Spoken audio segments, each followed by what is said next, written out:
instead of getting divorced, would staying married and being friends with my husband be helpful or more harmful to our 4 children? I've come to hate that question, so tell me more. That question is very surfacey. So I feel like there's something you're not telling me. Like there's a thing beneath the thing. What am I missing here?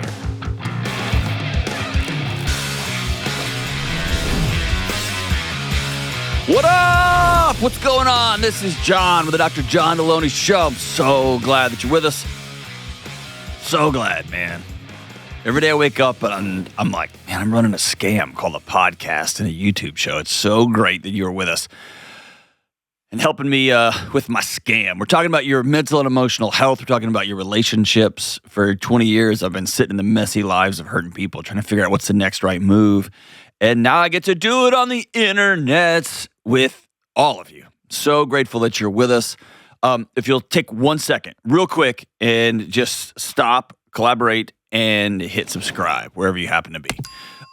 It makes a huge difference. We're so close to the 1 million subscriber mark. And man, every one of you guys, men and women who are out there who hit the subscribe button, it makes a huge difference. So thank you so much.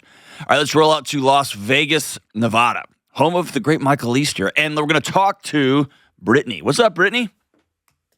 Hi, Dr. John. Thank you so much for taking my call. I'm so excited to talk to you today.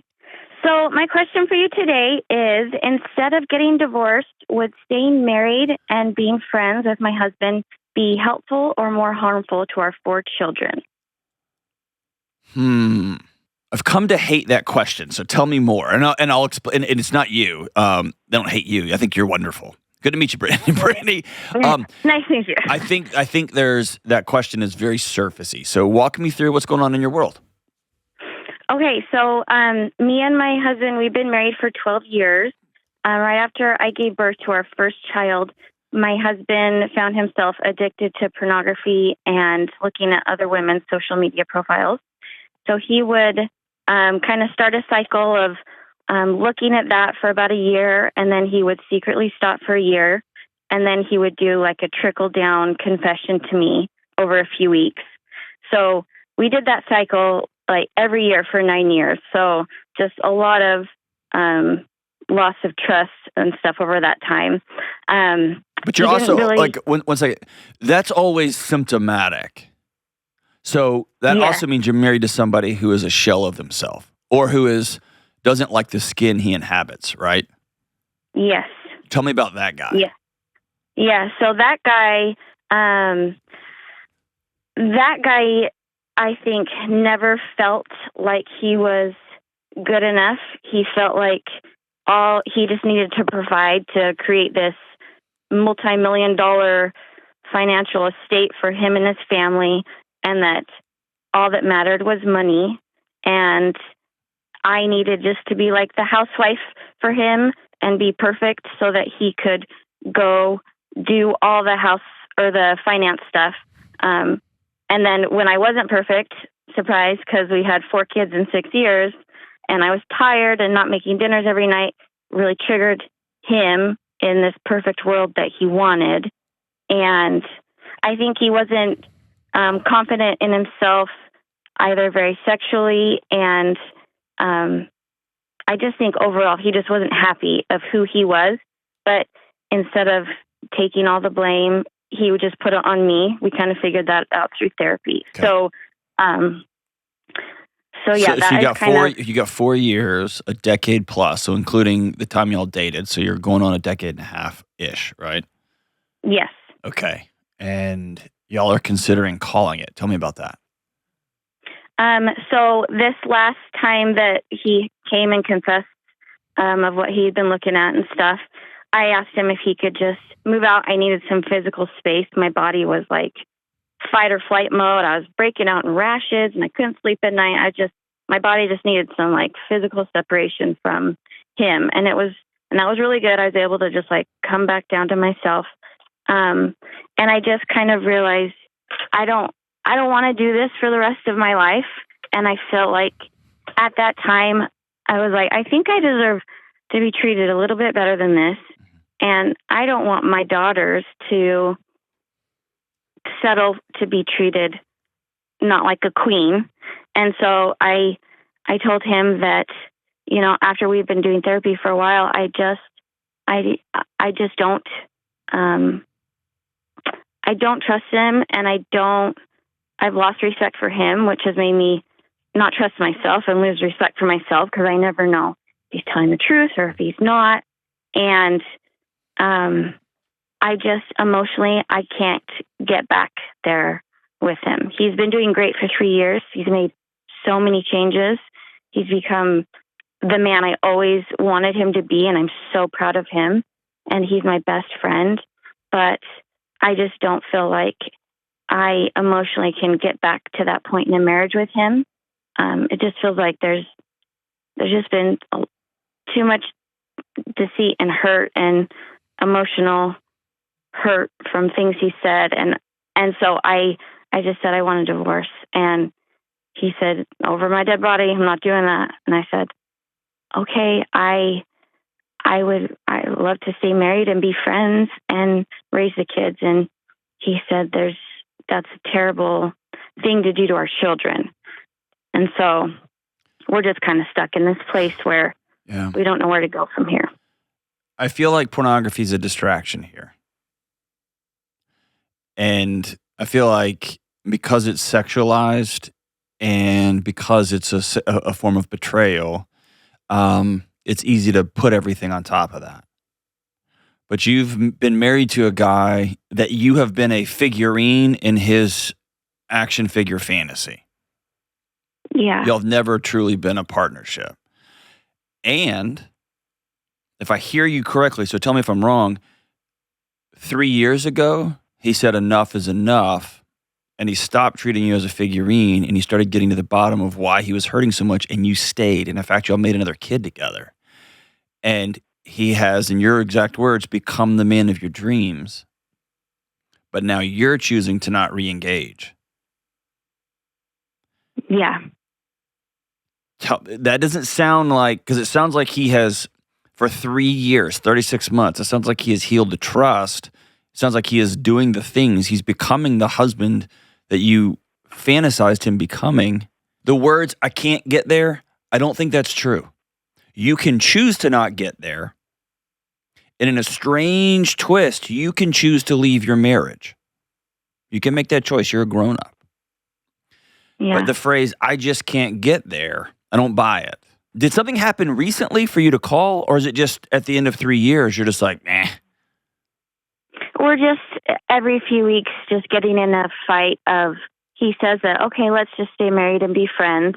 Like, I want you and the kids in my life. And I'm like, great. And then things are going great, and we're great best friends. We have a lot of fun together. And then after a few weeks, he blows up and says a lot of mean things. And then the next day, he's like, okay, well then don't say he's the man of your dreams now, because that's not true. He's 90%. Yeah, and the whole, like, my daughters deserve to be treated as queens, I don't buy that either. Your daughters deserve to have somebody that they co-create a world with together. And yes, treated right and supported and loved and provided for, and also equally heard and equally have a seat at the table, like all of that stuff, right? Yeah. So the reason I don't like, the reason that, like, the should we stay together for the kids or is it better just to get divorced? That presupposes a foregone conclusion. One or both of us have quit the marriage. We're done. So is it better for us to just stay together, done? Or is it better for us to get divorced? My answer to that is always neither. The best thing is to rebuild something totally new. So that's best choice. The next choice, no, teaching your kids that we're just going to be friends and we're going to have people on the side and we're going to that's never a good option. Yeah. This is going to be about ego, and this is going to be about fantasy, and this is going to be about blowing up pictures. This is going to be about blame. This is going to be about splitting estates. It's going to be a big old mess. Yeah. So no, none of this will be quote unquote good for your kids. I'd say an environment where kids feel that the two adults in our house are acting very childish. Yeah. Right? Yep. And so in a perfect world, y'all swipe the deck clean. if you're saying, I don't want to do that anymore, or we've swiped the debt clean 3 times, 4 times, 5 times, and he keeps blowing his side of the table up, and so I'm going to end this marriage, own that step.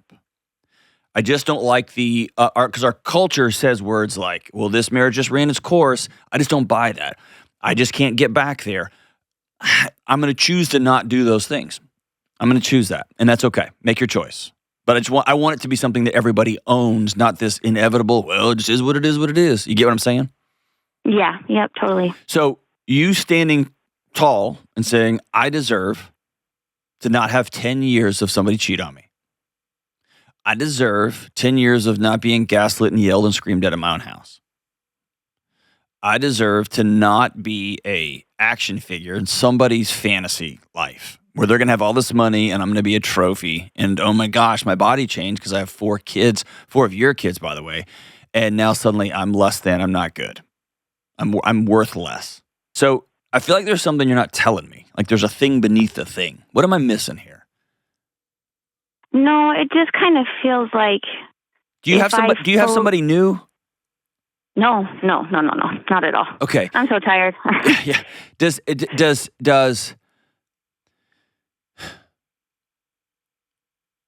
Does his changes alter the dynamic of your marriage to a point where you feel uncomfortable?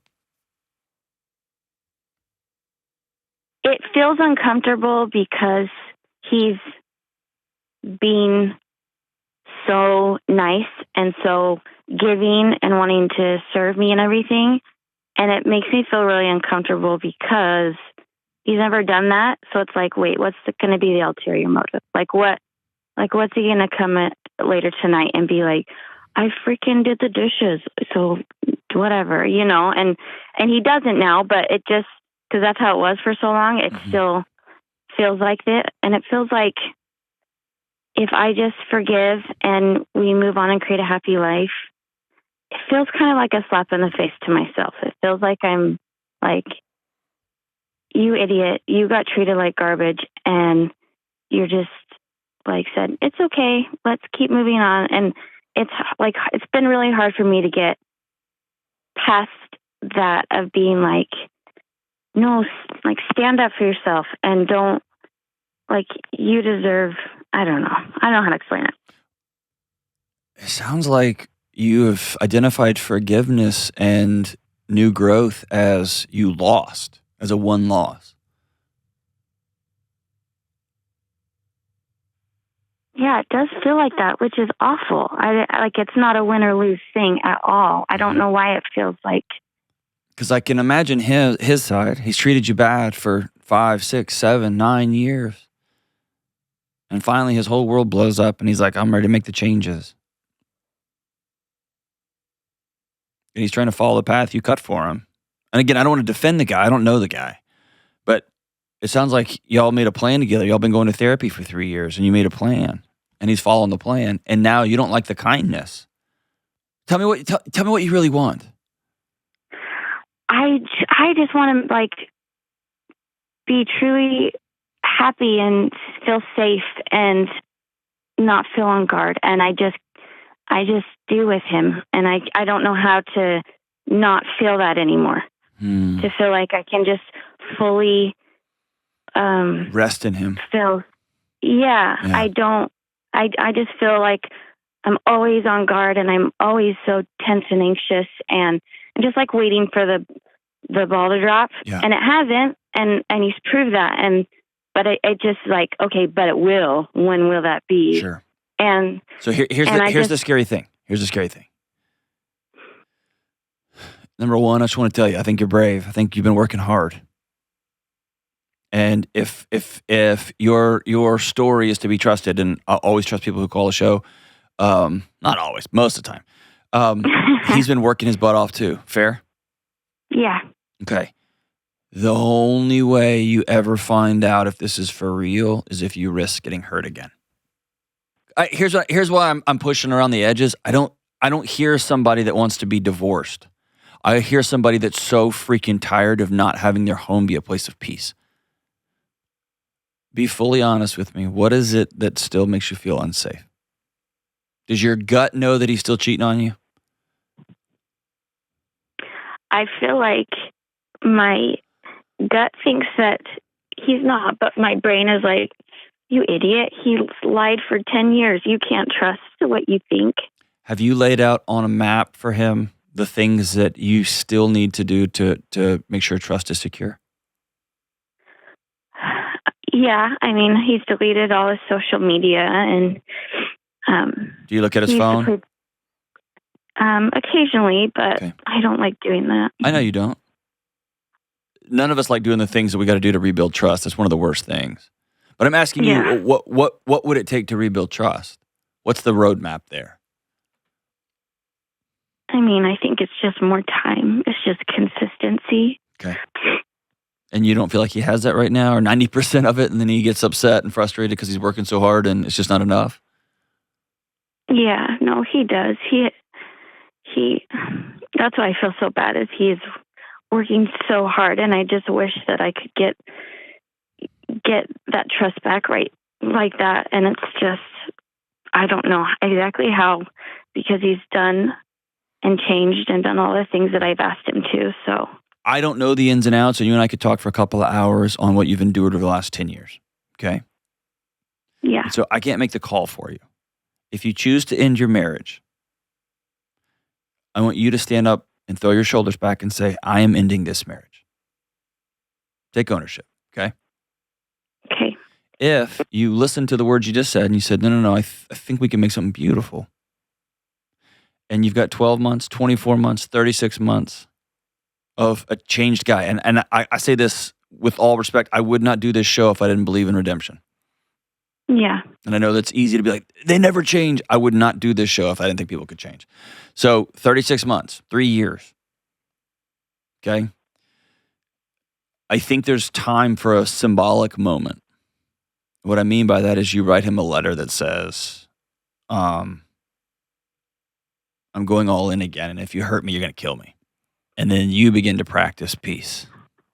And don't lose sight of your gut, and don't lose sight of the things that you need to feel trust in your own home, to feel peace.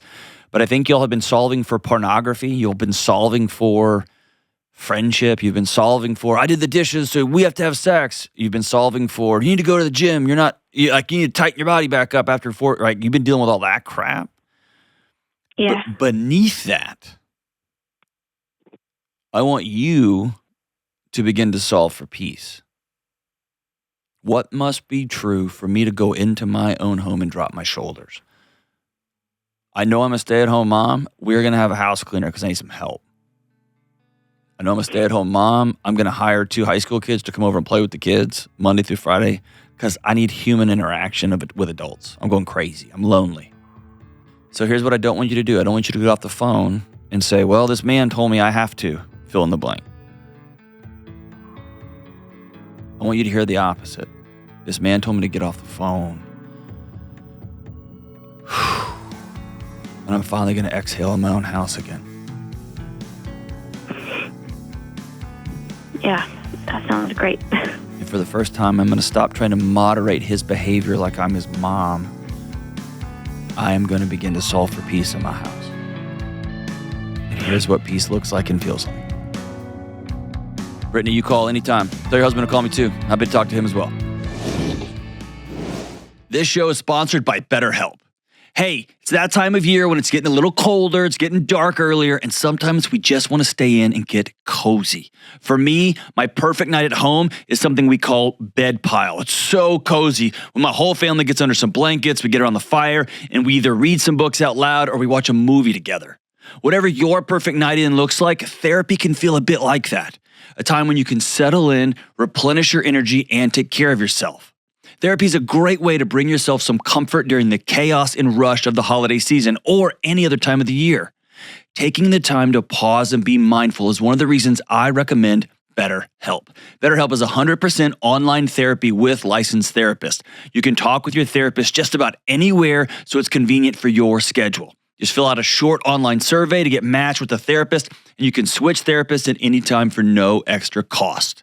Find comfort this December with BetterHelp. Visit BetterHelp.com/Delony to get 10% off your first month. That's BetterHelp, HELP.com/Delony. Christmas time is here. Parties, buying things, being sad that no one bought you anything, travel, all of it.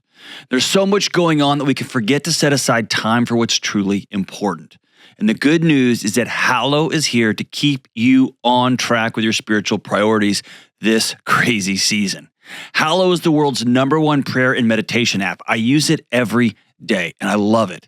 And right now, their Advent Pray 25 challenge called For God So Loved the World is in full effect. Plus, they've got book studies led by Bear Grylls and Jonathan Rumi, prayer guides, a Bible study on the book of Ephesians, kids, Advent programming, and more. And if that's not enough, you can join Hallow's 12 Days of Christmas music right now.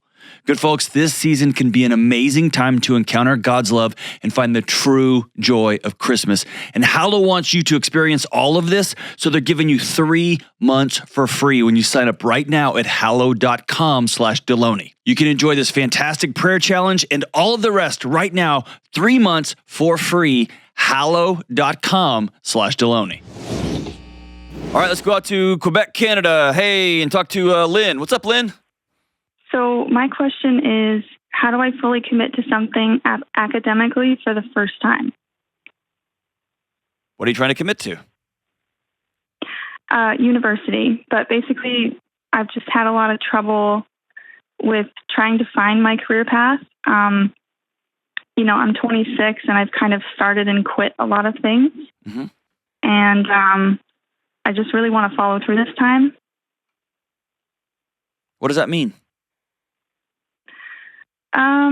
I don't know. I've been listening to the show for like a year, and I've been waiting to hear someone with a question similar to mine. Okay. And it hasn't come up. But I have heard spouses of people like me talking, and they're complaining about how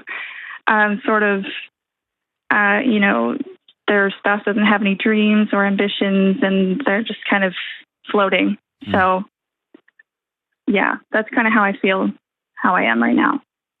If you don't know where you want to go and you don't know what you want to do, and you don't, more importantly, I think like finding your passion, I think that's idiotic. That's a terrible thing to start out with. I think a better thing to do is to seek out, who can I help? Who can I serve?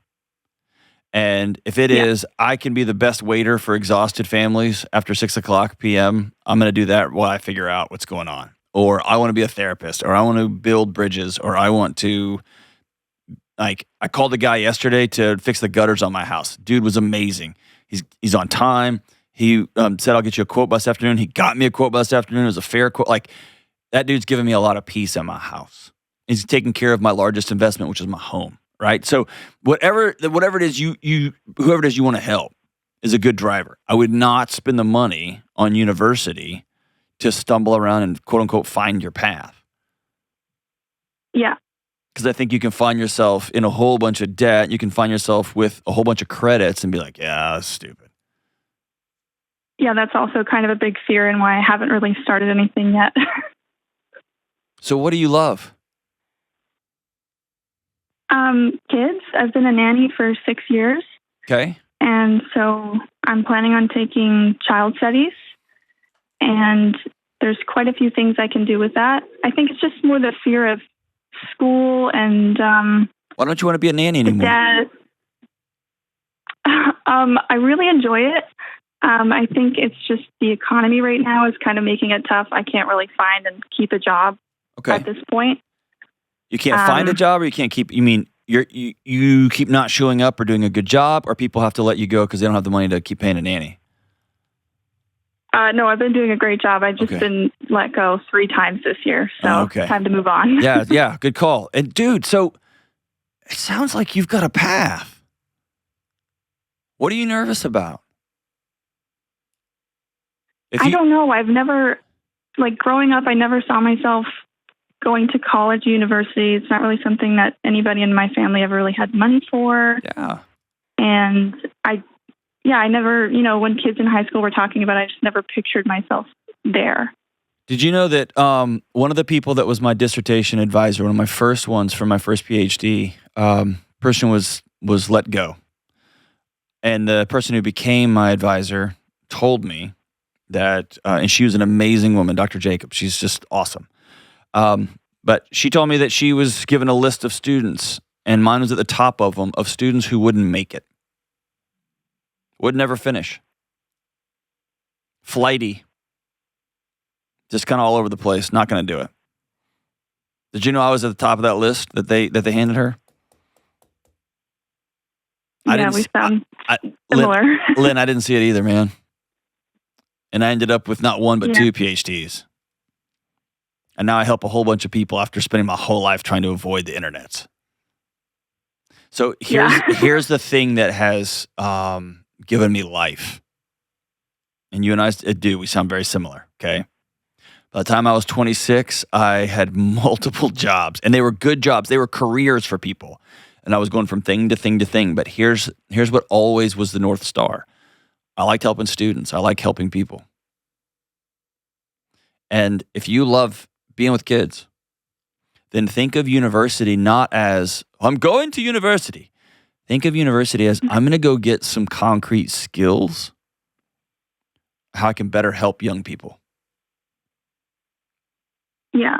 Because I want to serve kids. I want to be there for them. I want to teach moms how to do that job well. And maybe I'll open a daycare. Maybe I'll work at a daycare. Maybe I'll become a child psychologist one day. Maybe I'll have a YouTube show one day. Yeah. But like the thing that has given me peace throughout my life is to follow the next right thing. And if you've been laid off 3 times because of the economy, people say, man, you are amazing. I just can't afford you right now. I'm so sorry. And then somebody snaps you up and they're like, oh, thank God, we got you, Lynn. And then they have to let you go because they get laid off or their hours get cut or whatever. You're so wise to not just keep banging your head on the like, oh, what? You're doing the next right thing. I'm going to go get some skills. Mm-hmm. And maybe you work with a different demographic. So you're not a nanny in somebody's house, but you're working at like a low-income daycare. And you're getting some skills with a different set of people who need some help. Yeah. You get what I'm saying? I think you're on the right path. Yeah, I think I'm just lacking the confidence for some reason. Yeah, here's what sucks about confidence. You have to go through it to get it. And that's probably the greatest lie of your generation, is that confidence is something that somebody else can give you that you can go use in the world. Confidence can only be found inside your chest after you've done a thing. So if you want to get confidence, and by the way, I just by listening to you, you've been told you can't your whole life, haven't you? Yep. Your whole freaking life. And yet you keep showing up to work and you keep doing a good job. And people are telling you, no, you can, and you can, and you can. And you're beginning to go, dude, I think I can. And you're at war with those voices. Because the voices, those stories that people make up about you and they told you all your life, over time, they become the stories you tell yourself. And the stories you've been telling yourself about, I'm just not that kind of person. I'm just not a university kind of person. I don't need to do that. I'm just a nanny. That's all I'm ever going to be. Is crashing into people who are paying you. Hey, I trust you to be with my kids when I'm gone. You do a great job. Mm-hmm. And so you got 2 competing stories. And the only way to find out the truth is take the next right step. So if you were my daughter, if you were my sister, if you were a close friend of mine, I would tell you 2 things. I would tell you to go get a job at a local daycare center if you can, even if it's way less than you normally make, because you are still in the skills acquisition phase. You're building confidence. Not just because you can deal with wealthy people's kids. You can work with anybody's kids with any kind of struggles, and you can only learn how to do that by just going to do it. So I'm going to take long hours. I'm going to work really hard, and I'm going to start taking some university classes so I can get some credence. Hang on the line. I'm going to send you a copy of Own Your Past, Change Your Future. It's your arc. I wrote that book for you. I'm going to give you a free copy of it, all right? But go get a job. Go get a 8 to 5 job, clocking in, making half of what you've been making, a third of what you've been making, to learn some new skills. You're still in the investment phase. And go take a couple of classes on child studies.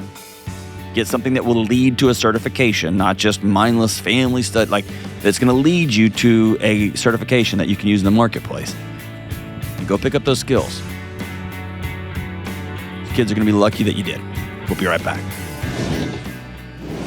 Hey folks, colder weather is here, and that means I'm wearing more flannel shirts and more denim shirts from Poncho, the world's best performance shirts for men. Poncho shirts are all great, and their flannels and their faded denim shirts are my favorites. I love Poncho flannels and denims because they're soft, yet super durable. You can't destroy them. I have tried. And they have a little bit of stretch, so they move with you, and they dry quickly, and they have slim and regular fits for different body types. Listen, Poncho shirts make great gifts for the men in your family this holiday season.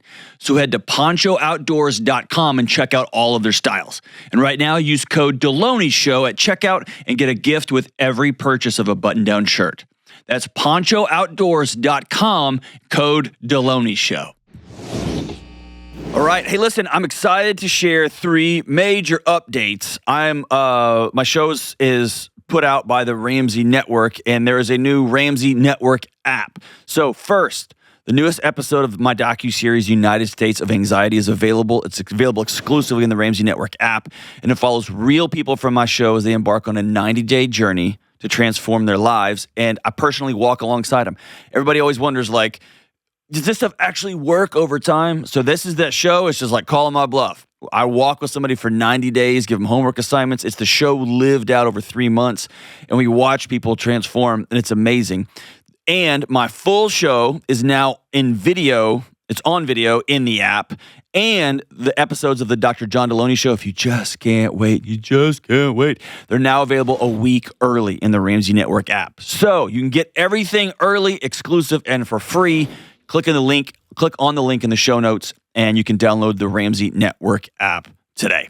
All right, let's go out to Asheville, North Carolina, and talk to Katie. Hey, Katie, what's up? Yeah, so my question is how do you cope with anxiety and panic attacks while still processing grief and a constant impending feeling of doom after going through a regional national disaster? Oh, man. Your body's telling you the truth. You make peace with your body. Yeah. Did you lose everything? Thankfully, I did not. We had some minor damage at my home, a lot of damage in our neighborhood, but our home and my immediate family is safe. Yes. Okay. So have you sat out in the front yard, look around, and ask, why me? Yes and no. I think I've kind of been through a lot in the past, and I've kind of come to terms with it, like, I'm not special or above bad things happening to me personally, and it's kind of a part of life. Things happen. But I know that's definitely being felt by a lot of people in my area, and is definitely something that can still definitely be a struggle day in and day out, seeing the suffering around consistently. So I think the first thing I want you to do is to stop going to war with your body. Okay. You should feel anxious for a season. Okay. Your whole city is gone. Yeah. Right? That beautiful downtown district, one of my favorite places in the United States, it's gone. Doesn't exist anymore. Yeah. Your body should be anxious. A show just released yesterday when we're recording this, released Monday, with the great David Kessler. It's a 2-part series, and I want you to listen to that. Okay.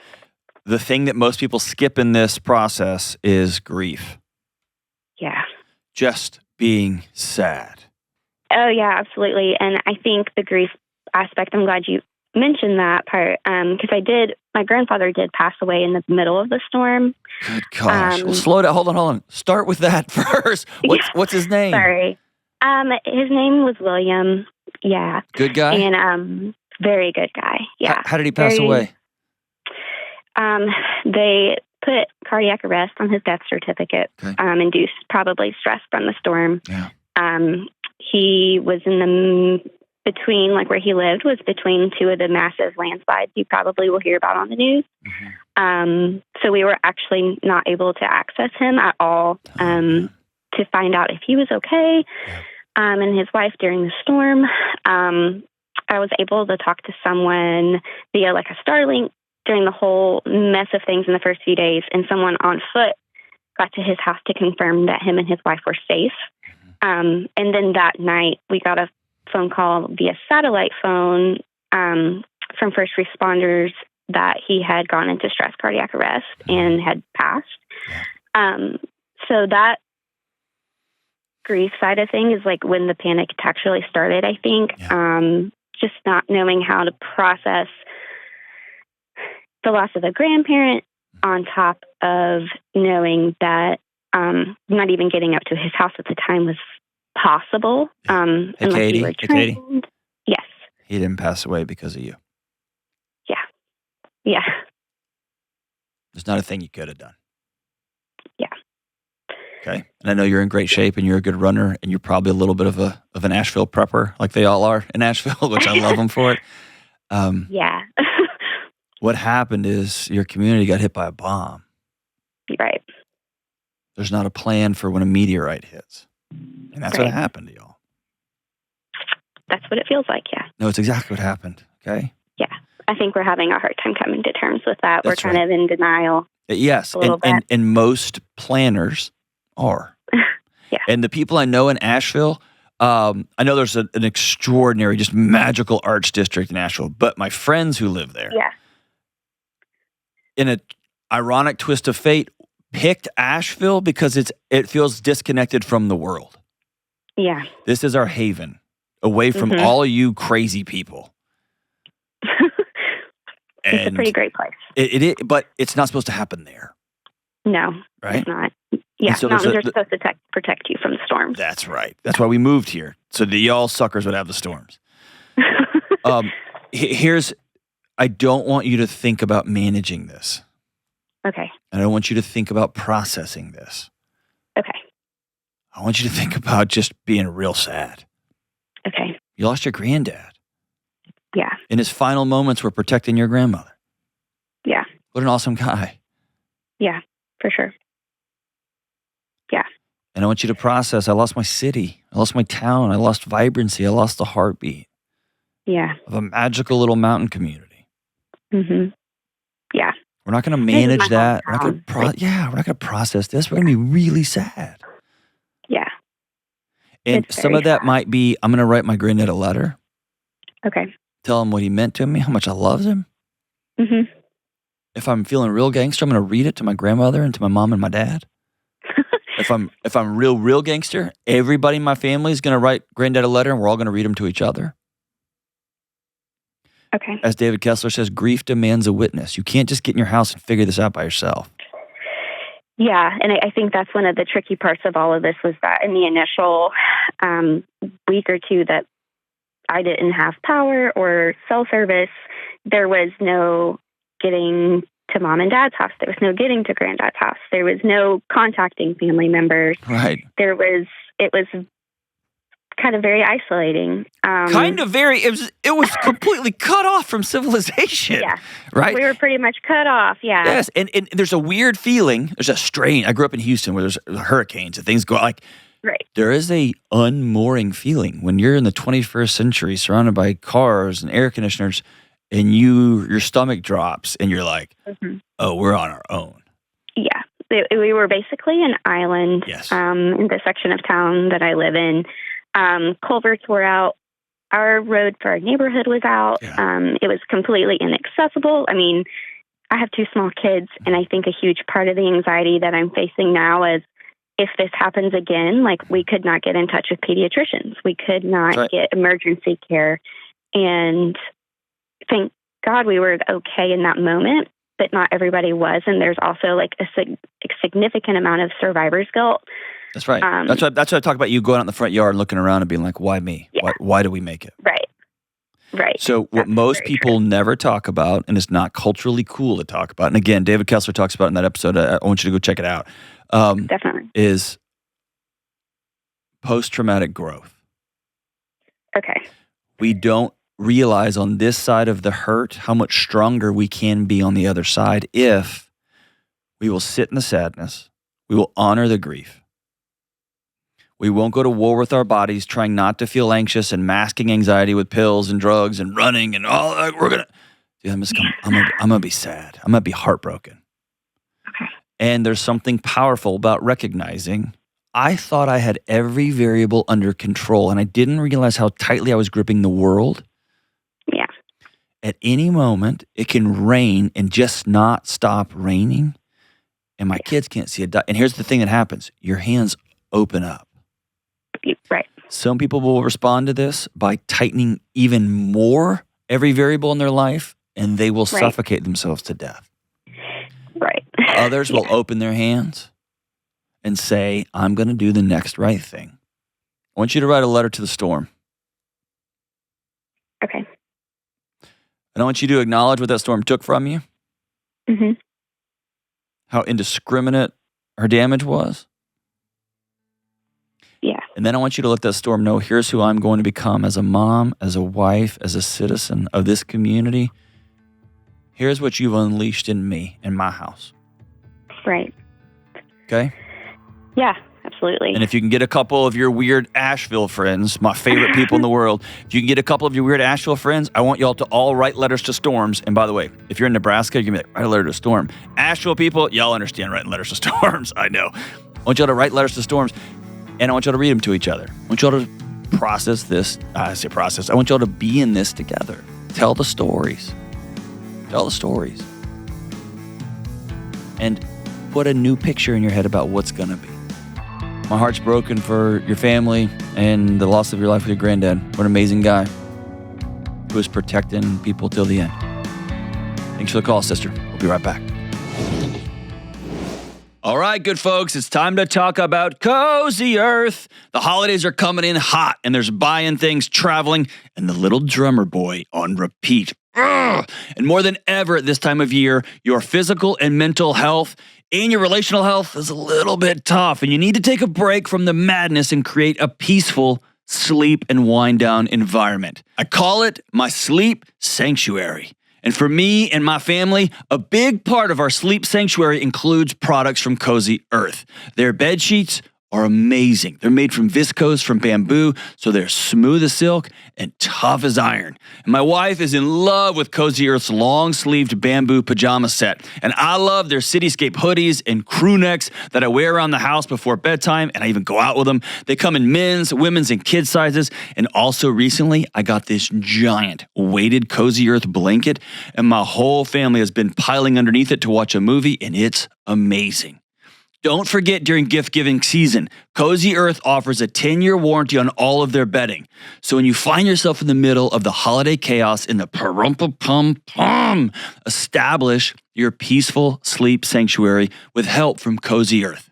Go to cozyearth.com/Delony and use code Delony for an exclusive discount of up to 40% off. That's cozyearth.com/Delony. And if you get a post-purchase survey, say that you heard about Cozy Earth on this show. All right, we are back. All right, Kelly, you got a email, an internet communication, they call it. Yes, got this. Actually, while we were doing the show, this is from Ashley in California. She says, hello, Dr. John and team. I wanted to say thank you for the amazing David Kessler interview. God, that guy's so good, man. Yep. I know it's just the first half, but I took notes as you suggested, and I have found it so inspiring. Even though I am not in grief now, I think all of the moments I've been in deep grief and recognize that I'll be there again in the future. It's just inevitable. I have a whiteboard in my kitchen and wrote some of his quotes on it that really inspired me. Thank you for everything you and everyone on the Ramsey team does. You're truly changing lives. That's something I believe, as humans, we all hope to do, even in the smallest way, and you help do that. We're also going to post a picture on YouTube of the board. Oh, that's cool. She sent it in? Very cool. Yeah, it's got make this moment count. It's a gift that doesn't belong to us. Feelings are data, information, and knowledge. No feeling is a fact. No feeling is final. Freedom is only found in real life. And don't fight reality because it was always win. Yeah, she wrote it on those boards. So for people that want to know, the second half of the Kessler interview will be out on December 23rd. Ooh, yes. 2 days before Christmas. Right. Merry Christmas, people. If you're sitting there at your in-laws' house and you're like, oh, I wish I was not here. I'm in grief. We got you. There you go. We got you. And the second half is more tactical. Like what to do, right? Yeah, like here's some things you can start doing now kind of thing. So it's great. We have had a run of guests where I leave and I'm different when I leave. Oh, 100%.